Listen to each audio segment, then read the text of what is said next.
নেইমারের অনুপস্থিতি, বাজে প্ল্যানিং, ভুয়া কোচিং সব মিলিয়ে এক ব্যর্থ ব্রাজিল দল গঠন হয়েছে ২০২৪ সালে। অতীত পরিসংখ্যান ব্রাজিলের দিকে কথা বললেও এখন আর সেটা বলছে না।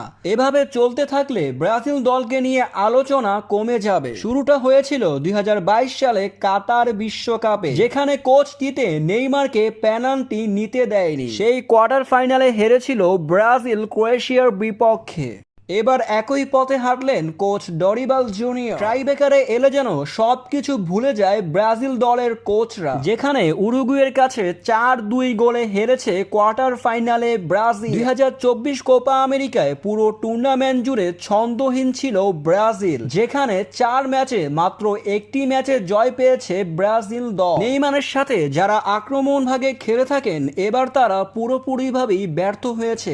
আক্রমণ ভাগ এক প্রকার ব্যর্থ বলা চলে ব্রাজিলে। নেইমারের অনুপস্থিতিতেই এমন হতভাগা হয়েছে ব্রাজিল দলের আক্রমণ ভাগ, যেখানে কোচ সিনিয়র খেলোয়াড়দের বাদ দিয়ে জুনিয়র খেলোয়াড়দের মাঠে নামায়, সেখানে এক্সপিরিয়েন্সের অভাবটা দেখা যায় স্পষ্ট।